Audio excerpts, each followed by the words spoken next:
척추관 협착증이란 척추뼈 중앙에 있는 척추관 또는 신경관이라고도 하는데, 그러한 신경이 지나가는 공간이나 아니면 두 인접한 뼈 사이에 있는 추간공이 여러 가지 원인에 의해서 좁아지면서 그 안에 지나가고 있던 신경이 압박되면서 발생되는 질환입니다. 물론 선천적인 척추관 협착증도 있지만 대다수는 퇴행성 변화에 의해서 나이가 들면서 생기는 변화고, 오랜 세월 동안 서서히 진행되기 때문에 갑자기 증상이 생기는 추간판 퇴출증 디스크하고는 좀 다르게 호전과 악화가 반복되면서 만성적으로 증상이 지속되는 경우가 많습니다.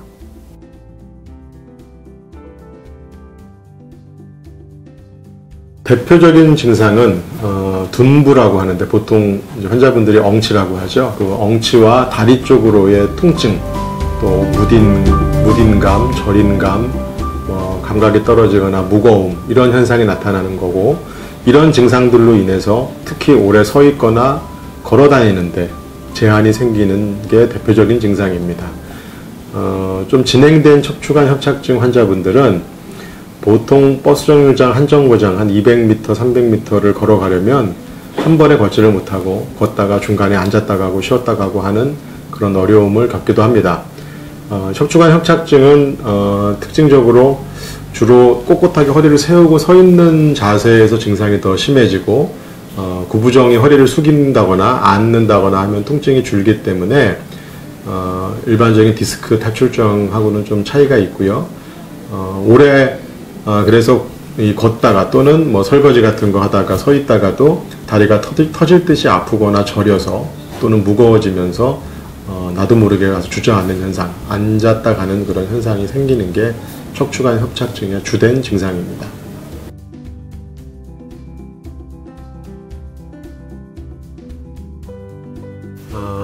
척추관 협착증은 좀 전에도 말씀드린 것처럼 퇴행성 질환이기 때문에 나이가 들면서 나타나는 어떤 변화 중의 하나입니다. 따라서 심각한 병이라고 생각하시는 필요는 없고요. 보고에 따르면 80세 이상의 분들 같은 경우에는 80% 이상에서 척추관 협착증을 가지고 있다 그러거든요. 근데 그분들이 전부 다 통증이나 어떤 보행장애가 있어서 어려운 게 아니기 때문에 척추관 협착증이 있고 없고보다 중요한 건 내가 얼마나 아프고 얼마나 불편해서 사는데 지장이 얼마나 많으냐가 더 중요한 겁니다.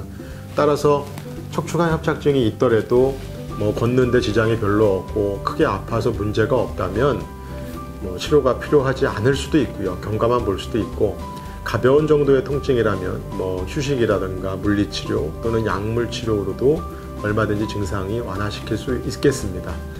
보통 심한 경우, 통증이 심해서 보행을 오래 하기가 어렵고 또 오래 서 있기가 어려워서 일상생활에 문제가 있는 경우에는 우선적으로는 보존적인 치료, 즉 비수술적인 치료를 해보는 것이 타당한데, 일반적으로는 척추관 협착증을 치료하는 약물들이 있습니다. 그런 약도 복용하면서 그 압박되는 좁아진 신경 주변에 어떤 약물을 투여해서 신경의 부종이나 염증을 가라앉혀서 통증을 완화시키는 신경 차단술, 속칭 환자분들이 얘기하는 신경치료라고 하는 거를 두세 번 정도 시행해 보는 것도 좋은 치료 방법입니다. 이러한 치료에도 불구하고 통증이 지속되고 점차 심해지거나 하여튼 일상생활에서 지장이 많다면 수술적인 치료도 고려해야 되는 그런 질환입니다. 수술적인 치료는 한 가지 방법만이 있는 게 아니고요. 여러 가지 방법이 있는데, 척추에 발생된 퇴행성 변화가 얼마만큼 심하냐, 또 그걸로 인해서 척추 마디가 얼마나 흔들거리고 불안정하냐, 척추뼈가 개중에는 어떤 경우에는 자기 자리에서 이렇게 앞으로 전이가 되는, 앞으로 전방전이 되는 그런 변화를 같이 동반되어 있는 경우도 있습니다. 그런 문제가 있느냐 없느냐, 또 이 협착이 온 정도가 얼마나 심하냐, 협착이 온 위치가 중앙 척추관이냐 아니면 추간공이냐 등에 따라 수술 방법도 굉장히 다양합니다. 그래서 어떤 경우에는 단순히 척추관만 조금 넓혀주는 정도로 되는 단순 감압술로도 생각보다 충분한 치료가 돼서 좋은 결과를 얻을 수 있는 경우도 있고요. 또 필요한 경우에는 신경도 풀고 이 흔들리는 뼈마디를 고정해주는 유합술, 흔히 얘기하는 기기고정술을 같이 시행하는 경우도 있습니다. 항상 수술적인 치료를 하는 데 있어서 좋은 결과를 오려면 첫 번째가 수술 대상의 선정이 잘 돼야 되고 수술이 꼭 필요한 사람이 수술을 받는 게 무엇보다 중요하고, 두 번째는 어떤 만큼의 수술을 받았느냐도 수술 결과에 좌우를 많이 합니다. 간단한 수술로도 충분히 좋아질 수 있는 분이 너무나 큰 수술을 받게 되면 오히려 수술에 따른 불편감이나 부작용이 있을 수도 있고요. 반대로 척추 기기 유압이라든가 기기 고정을 해야 되는 상황이 있는데도 불구하고 그런 수술을 병행해서 하지 않는 경우에는 오히려 결과가 좋지 않은 경우도 있습니다. 그래서 환자분의 상태에 적절한 적합한 수술 방법을 잘 선택하는 게 무엇보다도 중요하겠습니다. 최근에는 이 허리를 째고 수술한다는 절개 수술에 대한 두려움과 걱정이 많아 내시경 치료에 관심이 많아지고 있는데, 최근 나온 그 내시경 치료 방법에는 척추관 내시경 신경 감압술, 저희 전문가들은 PSALD라고 표현을 하는데, 이런 내시경을 이용한 척추관 협착증의 수술 방법도 최근 1년 안쪽에 개발이 돼서 요즘 아주 큰 관심을, 의사들 사이에서 큰 관심을 가지고 있습니다.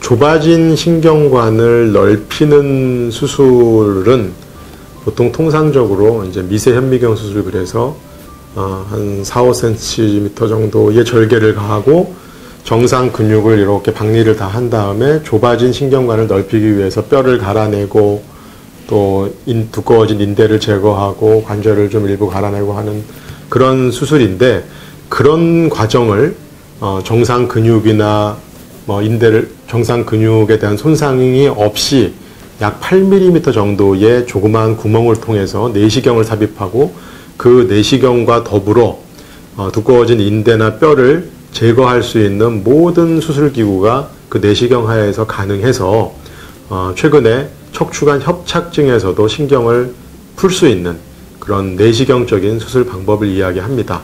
꼭 척추관 협착증뿐만이 아니라 어떤 디스크 탈출증에서도 그 디스크 제거하는 데 요즘 유용하게 사용되고 있습니다.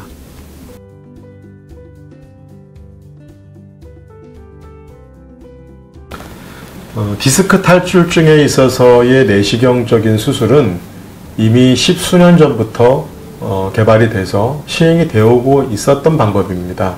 그래서 이전에도 디스크 탈출증에 있어서는 내시경으로 디스크를 제거하는 수술이 이루어지고 있었고 그 결과도 나쁘지 않았습니다. 하지만 기존 장비는 디스크는 제거가 가능하였지만 이 뼈를 갈아낸다든가 뼈를 뜯는다든가 하는 그런 기계 사용을 하는 게 제한이 있었기 때문에 척추관 협착증에서는 사용이 불가했었습니다. 하지만 올해 개발된 이 척추 내시경 신경 감압 기기는 카메라를 집어넣을 수 있는 그런 공간, 내시경 8mm의 공간 안에 카메라와 더불어 기존 절개 수술에서 사용하는 뼈를 제거하는 펀치나 드릴, 절골 또는 출혈이 생겼을 때 그 출혈을 지혈할 수 있는 어떤 고주파 장비, 이런 모든 것들이 동시에 그 공간을 통해서 우리가 사용을 할 수 있기 때문에 디스크 제거뿐만이 아니라 척추관 협착증에서도 수술이 가능해졌다는 그런 게 큰 차이점이라 할 수 있겠습니다.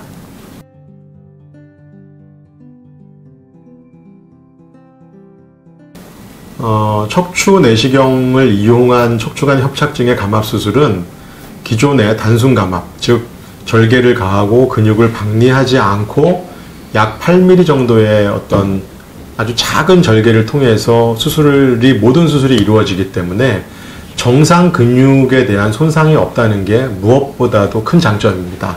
근육을 건드리지 않았기 때문에 환자 입장에서는 회복이 굉장히 빠르죠. 그래서 고령의 환자들도 반나절이면 일어서서 걸어 다닐 수 있는 게 가능해졌고, 다음 날부터 정상 보행이 모두 가능하고 통증도 아주 빠른 회복을 가져와서 대개는 이틀이나 3일 정도면은 퇴원도 가능해서 일상생활이 가능하다는 그런 장점이 있고요. 또 정상 근육을 건드리지 않고 또 출혈도 상대적으로 훨씬 적고 하기 때문에 이거는 고령의 환자에서도 안전하게 시행될 수 있고, 또는 내과적 질환이 있어서 전신 마취가 힘든 경우에는 척추 마취로도 가능한 수술이기 때문에 무엇보다 큰 장점은 이전에는 수술을 생각하기 어려웠던 고령의 환자, 80세 이상의 환자에서도 큰 부담 없이 할 수 있다는 게 가장 큰 장점이라고 하겠습니다.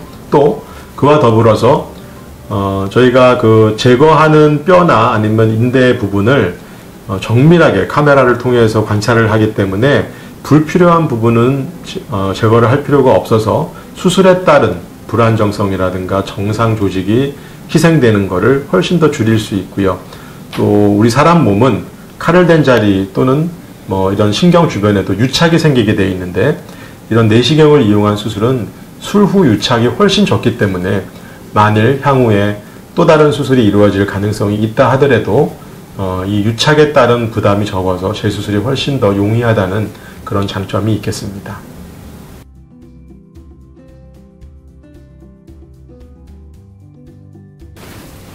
척추관 협착증은 퇴행성 변화이기 때문에 그 발생을 막을 수 있는 방법은 불가능합니다. 하지만 평상시에 건강한 척추를 유지하기 위해서는 자세나 또는 생활 습관이 중요한데, 예를 들면 무거운 물건을 나르는 그런 뭐 옮기는 일을 많이 한다든가, 아니면 쭈그리고 앉아서 허리를 숙이고 하는 작업이 많다든가 하면 그만큼 허리에 부담이 갈 수밖에 없고 퇴행성 변화가 조금 더 빨리 올 수 있기 때문에, 그런 작업을 최소한, 허리에 부담이 되는 작업을 최소한으로 줄여서 생활하는 것이 중요하다고 할 수 있겠습니다. 또 하나는 허리 근력을 강화시킨다면 허리에 똑같은 일을 하더라도 디스크라든가 척추 자체에 가는 부담을 줄일 수 있기 때문에 근력을 강화하는 것도 건강한 척추를 유지할 수 있는데 중요한 방법입니다. 따라서 근력을 강화시킬 수 있는 운동, 예를 들면 수영이라든가 아니면 뭐 여러 가지 근력 강화 운동 등이 도움이 되겠으며, 평상시에 좋은 자세, 바른 자세를 유지하는 것이 퇴행성 변화를 줄일 수 있는 방법 중 하나라고 할 수 있겠습니다.